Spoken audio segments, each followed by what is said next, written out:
안녕하세요. 슬기로운 여성생활 예다 언니 박윤아 원장입니다. 오늘은 가장 흔한 여성 양성 질환인 자궁 근종에 대해 이야기해 볼까 해요.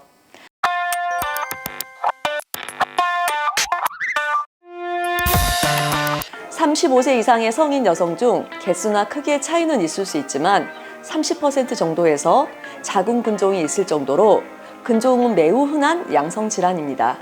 자궁의 근육측에서 여성 호르몬의 영향으로 생기는 혹이며 위치에 따라 장막하, 점막하, 근측 내 근종으로 나눌 수 있어요. 그리고 그 위치에 따라 증상도 다양하게 나타나고 또 어떤 경우는 치료가 필요한 상태인 경우도 있습니다. 자궁 근종이 있어도 증상이 없는 경우도 있고 크기나 위치에 따라 생리과다, 골반통, 생리통, 골반 압박감, 빈뇨 등의 증상이 나타날 수도 있습니다.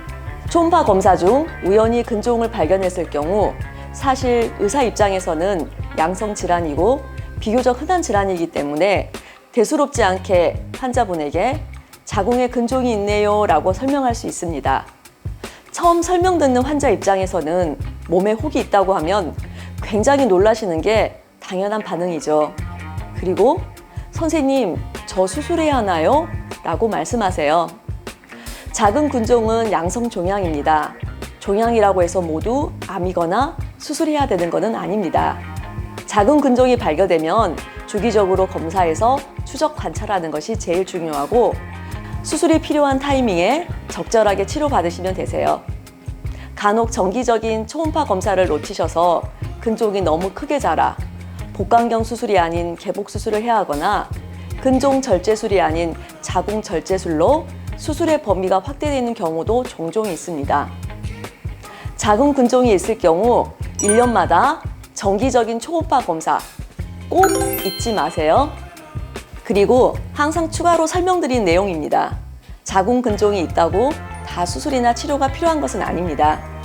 일상생활에 무리가 될 정도의 생리과다, 월경통, 근종에 의한 압박감이 있을 경우 치료를 고려해 볼 수 있습니다.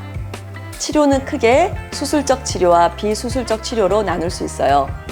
먼저 비수술적 치료에 대해서 설명드릴게요.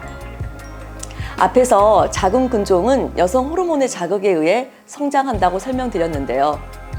그래서 기량작용이 있는 호르몬 등의 약물 치료로 자궁 근종이 더 커지지 않도록 시도해 볼 수도 있습니다. 또한 크기는 비교적 비슷하나 위치에 따라 유독 생리량이 증가하거나 생리통이 심한 경우에는 미레나 등의 루프를 고려해 볼 수도 있습니다. 미레나가 근종의 사이즈를 줄이거나 더 커지지 않도록 하는 작용은 미미하더라도 생리량이 줄어드는 효과로 일상생활의 힘든 증상을 조절할 수도 있어요. 그리고 비수술적 치료 중 자궁 동맥 색전술도 있는데요.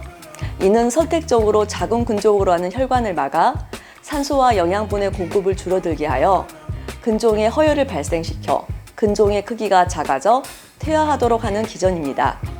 시술 시 전신 마취나 입원 등의 가정이 필요 없고 일상생활의 복귀가 빠르고 자궁을 보존한다는 장점이 있어요. 마지막으로 자궁 근종 용해술이 있는데요.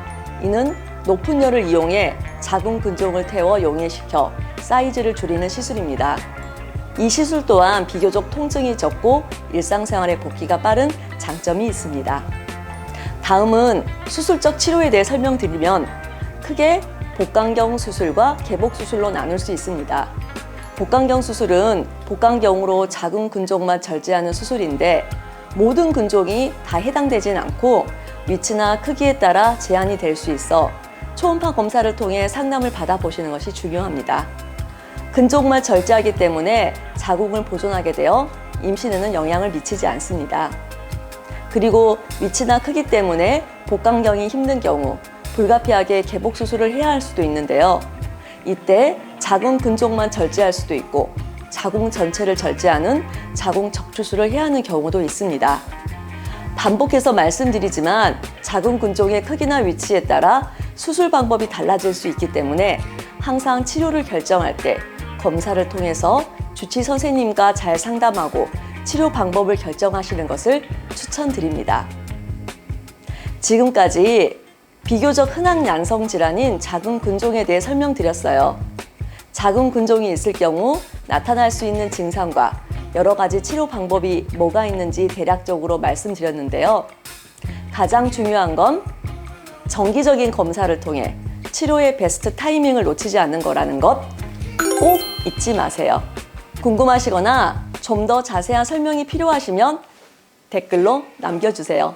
성실히 답변해 드리겠습니다.